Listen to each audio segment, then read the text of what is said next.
All right, welcome back. This is the third in a series of 4 videos we're doing for your managerial economics course.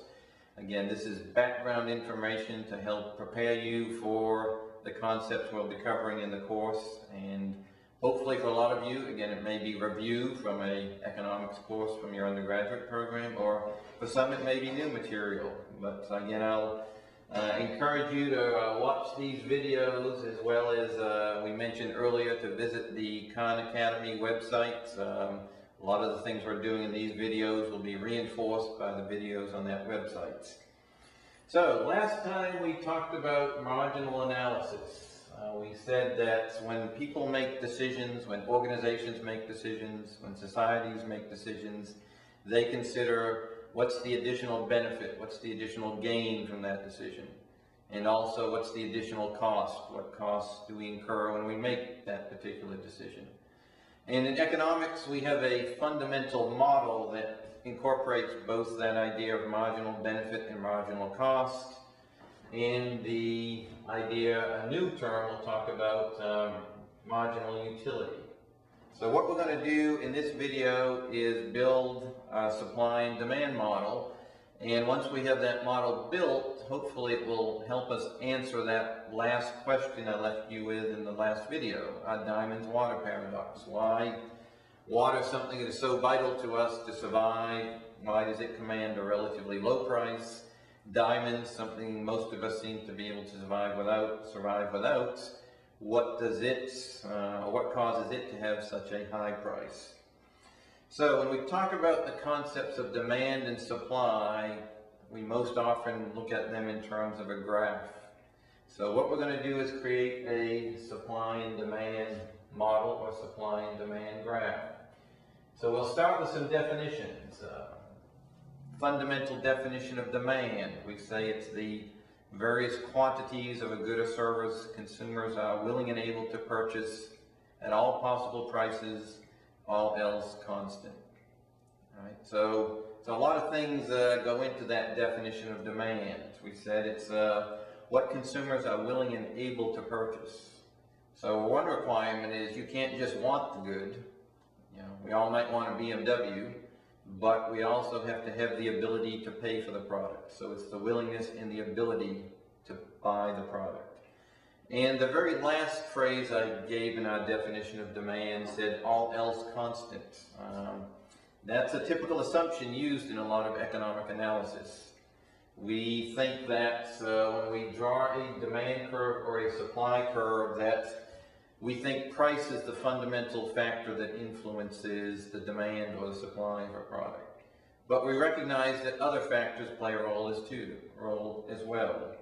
Your level of income, the prices of other goods and services, your particular preferences. Some people might like broccoli, some people might not. So when we draw a demand curve or a supply curve, that last phrase is very important, because we assume that everything else that can affect your demand for the product or a firm's production of the product is held constant. So I'm going to draw a demand curve on our graph that we have on the board, and we'll draw the demand curve in green. So try and differentiate by colors. And one thing you've noticed when I drew this demand curve on the graph, even before drawing the demand curve, I've labeled the graph with the vertical axis and the x-axis. And this is just convention. I put P to represent the price of the product on the vertical axis. I put quantity to represent the quantity of the good purchased or produced on the x-axis. And if we flip the axes, our picture would look the same. But this is just convention. It started with Alfred Marshall about 100 years ago. He was the first economist to really use supply and demand graphs on an extensive basis. And he decided to put price on the vertical axis and quantity on the horizontal axis. So almost every economic model, every economic textbook that is used today follows suit. So P represents price, quantity represents, Q represents quantity. And again, we typically think of it during some time period. What's the quantity demanded or supply per day, per week, per month, per quarter, per year? So I've drawn our demand curve, and we should all note that it's downward sloping, and it suggests a fundamental idea in economics that we call the law of demand. And the law of demand simply states that price and the quantity demanded are inversely related. That when the price of a product is high, people tend to buy less of the product. When the price of the product is low, people tend to buy more of the product. And intuitively that makes sense, but beyond just that intuition, economists like to have a little more theory or ideas as to why that demand curve slopes downwards, so why there's an inverse relationship. So to the left of the graph, I have three ideas or three concepts that reinforce that relationship, that inverse relationship between price and quantity. So the first is our substitution effect. Right? So when the price of a product changes, it's a relative change. I'm just going to use the example of going to the grocery store to buy fruit. You may go into the section of fresh foods, and you might see bananas, apples, oranges, grapes. And if you're deciding what you want to purchase, one of those factors you're going to think about is price. So suppose this week grapes are on sale. Grapes were $2.59 a pound last week. This week they're $1.59 a pound. Remember, on our demand curve, we assume everything else remains constant. So the prices of bananas, apples, oranges stayed the same. Then what the substitution effect says is that some consumers, not necessarily all consumers, will decide to buy grapes when that price goes down relative to the other choices they face. So that's what we call the substitution effect. When the price of a product goes down, it becomes cheaper relative to other products. People buy more of it. Demand curve slopes downwards. Second effect is the income effect. So we'll stick with our food analogies. Think of McDonald's. You're going to lunch from McDonald's. You might want to go buy a Big Mac. I'm not advocating to go buy Big Macs, but might not be the healthiest choice. But suppose you're thinking about buying a Big Mac, and its price this week is $4. So you make a decision, you're going to go out to lunch, buy your Big Mac for $4. You've given up $4 of the income you've earned. Next week, price of that Big Mac falls to $2. So now you can afford to buy your Big Mac for $2. Previous week you spent $4 on it, so you've got $2 left over. And what we think in economics is that when the price of a product goes down, it's another way of saying that your income has gone up, that you can now purchase more. Your purchasing power has increased. So with that additional income, you might buy more Big Macs, you might possibly buy more other products. But a price decrease is a way of thinking about an increase in income or purchasing power. So that should reinforce our substitution effect. As the price falls, we buy more of a good because our purchasing power has increased. And our last factor, diminishing marginal utility. We haven't talked about this concept in our previous two videos, but we think people buy products because they get utility from the product. That's the term economists use. If we're looking for a substitute word, think satisfaction. You buy something, a product, a service, because it provides you with satisfaction. But one of the things we think happens as you buy more of a product is the additional satisfaction you get, or back to our word marginal again, the marginal satisfaction or utility you get tends to diminish. You tend to get satiated. So if you were going to lunch at a pizza shop instead of McDonald's, you buy that first slice of pizza, you get a lot of satisfaction from it. You buy the second, the third, the fourth slice, by the time you get to the fifth slice, maybe that satisfaction is not as great. So if we think the benefit you receive for each additional slice goes down, we think that that means the price you're going to be willing to pay for those additional slices will go down as well. So we've got three reasons why we think a demand curve slopes downwards. As the price falls, it becomes cheaper or less expensive relative to other goods. You have more purchasing power, And again, the satisfaction you receive for those last units consumed tends to be less than the first units consumed. All right, so those are the ideas behind a demand curve sloping downwards. All right, so now let's put your consumer hat away and let's put on your producer hats. And now you're not the consumer of the product, but you're the supplier of the product. All right, so start out with the definition again. We said that demand represents the quantities of a good or service purchased, all else constant. We think supply represents the quantities of a good or service a firm is willing and able to produce at all possible prices, all else constant. And I am going to represent that supply curve. We'll go with blue this time. I'm going to represent it by a positively sloped line. So similar to the law of demand, it says there's an inverse relationship between price and quantity demanded. Supply suggests that there is a positive relationship between the quantity of a good produced and price. And intuitively, that again might make sense, but in economics, we'd like to give a little reinforcement to that idea. So two concepts that we think reinforce that upward sloping supply curve. First is the simple profit incentive.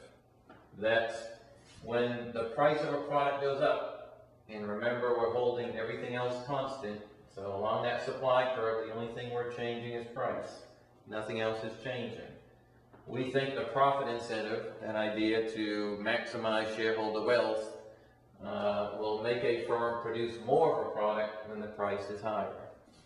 So think of yourselves as producers. If you're all out there working, you're selling your labor services in the labor market. Let's try and take an example close to home. Suppose you're looking for a new job, and you go on some interviews, and those interviews turn out well, and for your first interview, you get a job offer, and that job offer is for $40,000 a year. Your second job interview goes well, you get another job offer, that's for $60,000 a year. So, if everything else is constant, if those jobs have the same attributes in terms of time, in terms of location, in terms of other types of benefits, I would suggest that you're probably going to choose the job that pays the $60,000 over the $40,000. So again, you're a producer. When you're hired, the expectation of the firm that hires you is that you're going to produce something for them. So the profit incentive applies that a higher price induces you to go to work for the firm that offers you the highest wage rate or salary. Same thing for a firm. A higher price offers it an incentive to generate a higher return for the shareholders. So that's one reason we think the supply curve slopes upwards. Second reason is the idea of increasing opportunity costs. We introduced that in our first video, and we said opportunity cost represents the value of the best alternative foregone. So when firms hire resources, the thing that they're thinking about is what's the return to the firm from hiring that resource. And we think firms are going to tend to hire those resources that are most productive first. So whether you're hiring workers, whether you're investing in machinery or equipment, you're thinking about, what's the return we're going to get from our investment in that resource. As firms expand production, it means they need to acquire more resources, and they have to go out and compete in the marketplace for those resources. So if they hire the most productive resources first, and then they go to hire more resources, what we think is going to happen is they have to go to resources that aren't necessarily as good as those first resources.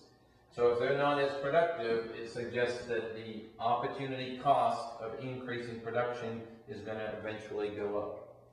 So if it's going to cost you more to produce, the incentive to get you to produce more is a higher price. So whether we're looking at it from the profit incentive or the increasing opportunity cost concept, we think that in most cases a supply curve is going to slope upwards. So there's our supply and demand ideas represented in picture form. So you all know what the next question is, right? Where are we going to end up on our supply and demand graph. And I think most of you probably have, looking at that picture, thought about the idea of equilibrium. Hopefully, if you took a previous economics course, that was a pretty important concept. That's the only points where the decisions being made by consumers, represented by the demand curve, are in balance with the decisions made by producers, is that equilibrium point. So we typically label that with an E. We represent the equilibrium price, P sub E, and the equilibrium quantity, Q sub E. Now, a lot of students think, well, equilibrium means good. In economics, we don't necessarily apply a value concept to it, but if we want a synonym, think about the idea of balance. That equilibrium is a point of balance. As long as nothing else changes in our model, we expect to end up with that price and that quantity. And, you know, we may think about, why does that matter? What's important about that price? You know, we all deal with prices every day, whether it's from your working point of view or you being a consumer point of view. You know, prices signal us what's going on in the world around us. So what is that price actually measuring? So think back to our demand curve.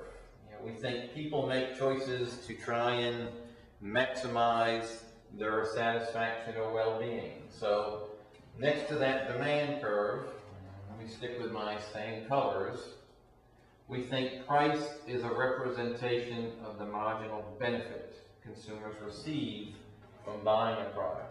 We think if you're willing to pay a certain price for a product, you gain at least the benefit of that price from consuming that product. All right, so back to that idea of utility, you're not going to spend $12 on a pizza unless we think you get $12 of satisfaction. So price is a measure of marginal benefit. Back to our supply curve, we said as we produce more of the product, as the price rises, we tend to produce more of the product. And one of those ideas was that the supply curve represents the idea of the cost of producing more. So let me get my blue marker and indicate that the supply curve is the representation of marginal cost. Every time we produce one more unit of the good, what's the cost we're going to incur producing it? So, a fundamental role of prices in our economy is the idea that the equilibrium price brings about a balance between marginal benefit and marginal cost. All right? So, from the consumer's viewpoint, price tells us the value of the good to the consumer. From the supply side of the market, the price represents the idea of the cost of the good produced. So the concept of a market economy is that prices allocate resources efficiently. They allocate resources such that the quantity produced and the price established brings about that balance. So let me ask you a couple questions on that idea to try and reinforce that concept. So I put an output level below our equilibrium. And if I ask you, was it worthwhile to produce that unit of output? Was that a good thing to do or a bad thing to do?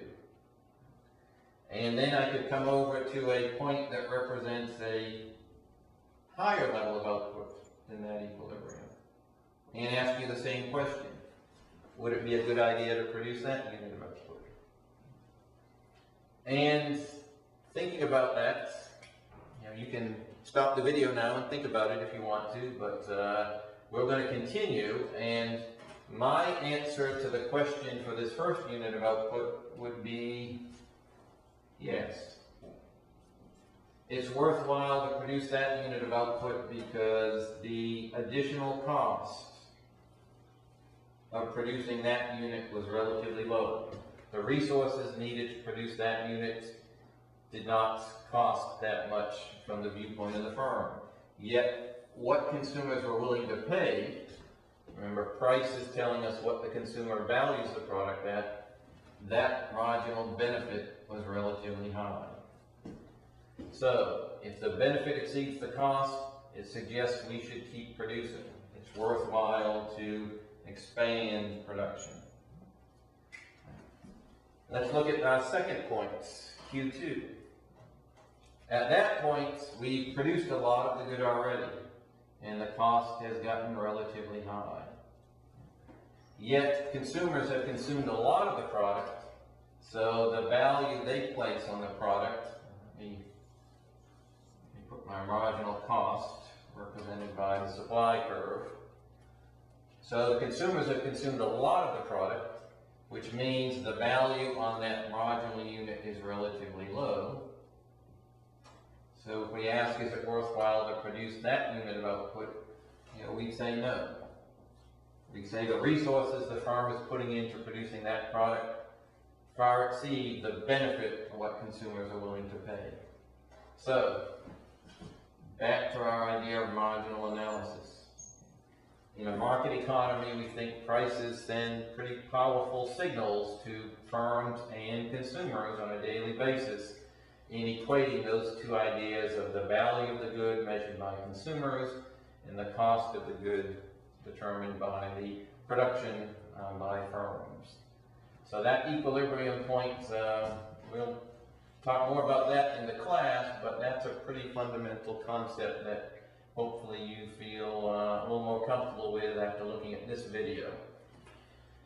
So, at the end of our last video, we had a question for you, Diamond's water paradox. And we said, why is it that the price of a diamond seems to be very high, yet we can live without it, and the price of a gallon of water, a glass of water, seems to be relatively low, yet we wouldn't survive very long without it. And it comes back to the fundamental idea of what prices are measuring. We say in economics that prices are determined at the margin. Right, so when you go to buy something, if you're a firm producing a good, that price we see is the price for the last unit produced and consumed, or the marginal unit produced and consumed. All right, it's not the first unit, it's not the second unit, it's not the 10th unit, it's not the 20th unit, but it's the very last unit. All right, so, thinking about that, water, how much water do we use? We use lots of water, every day, washing, cleaning, cooking, industrial uses, drinking. So when we use lots of water, what that suggests is the value of that very last unit of water is relatively low. And if prices are determined at the margin, it means the price of water is going to be relatively low. And in most places, water is also in relatively abundant supply. It wouldn't apply to every place in the world, but for most of us, producing an additional gallon of water is relatively easy to do. The availability of water, we consume lots of it, so its price would be very low. We'd have a supply and demand curve far out to the right, the price would be low. So think of diamonds. I asked earlier how many people own a diamond, and I don't know, can't see you out there in video land, but a lot of people don't own diamonds, which means we're not operating at an equilibrium point here, but we'd be at a much lower quantity. And that means the value of the marginal diamond is going to be relatively high when we don't consume many. And what about the cost of producing a diamond? I know a lot of diamonds come from South Africa, come from other parts in the world, but most of them are buried deep in the ground. So the marginal cost of digging out the tons of rock to get an additional diamond are relatively high. So if the cost is high and the consumption is relatively low, that means we're going to be at a point where the marginal diamond commands a relatively high price. Right. So marginal analysis gives us an explanation as to why diamonds tend to command a high price, right? Low consumption, high marginal cost. Water commands a relatively low price, high consumption, low marginal cost. So that helps us explain why we see those differences. So if you don't remember anything else from these lectures or these videos, think about that idea that prices are determined at the margin by that last unit produced and that last unit consumed. All right, so in this example, we've talked about the fundamentals of the supply and demand model, reinforcing the idea demand curve slope downwards, supply curve slope upwards. The equilibrium point is the balancing point, the price of the product being determined by the marginal unit or the last unit consumed and produced. One question we didn't answer is the idea of the slope of these two curves. I've drawn a demand curve downward sloping to obey the fundamental law of demand, a supply curve upward sloping, fundamental law of supply. So we know that people buy less when the price goes down. Firms tend to produce more when the price goes up. But we didn't answer the question of how much more. When price falls, how much more will consumers buy of a product? When the price goes up, how much more will firms produce of a product? So to answer that question, we have to introduce one last concept that will wrap up our introductory videos to the course. And that's the concept of elasticity. So when we come back, in our last video, we'll talk about that concept and see if there a way we can actually figure out or calculate how much demand or supply changes when the price changes, and why does that matter for an organization or a firm producing a product? What can that help the firm learn about the best pricing strategy? Right? So when we come back, we'll be focusing on elasticity.